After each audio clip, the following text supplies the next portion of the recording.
Aset-aset milik Indra Kesuma alias Indra Kents usai ditetapkan sebagai tersangka. Ya, polisi juga akan mengusut pihak lain dalam kasus Binomo.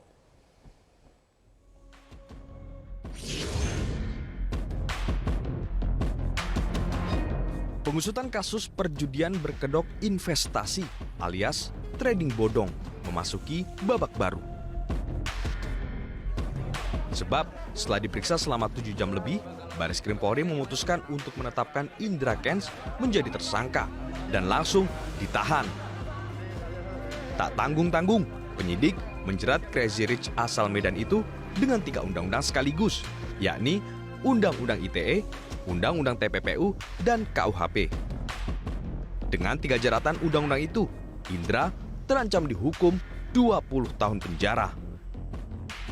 Jadi ada alat bukti yang telah diamankan, yaitu akun YouTube dan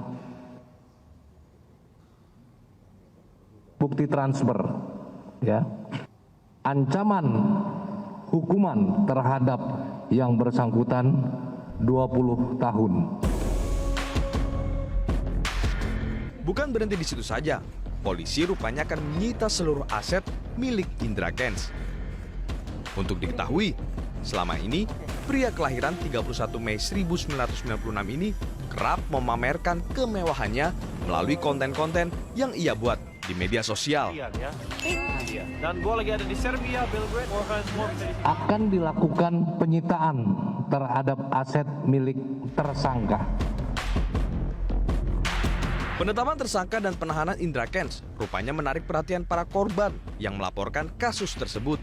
Mereka berjanji akan mengawal kasus ini hingga tuntas. Lebih dari 3M ya sekarang, dan terus meningkat karena berbagai daerah juga sudah masuk ke kita. Ya. Ini terus kita update ke penyidik. Berarti totalnya sudah ada berapa bang yang diperiksa kalau saat ini bang? Kemarin 6, ya hari ini 3 orang. Tak hanya Indra Kents, penyidik ternyata sedang mendalami keterlibatan influencer lain dalam kasus perjudian berkedok investasi ini. Namun, polisi enggan merinci identitas influencer itu.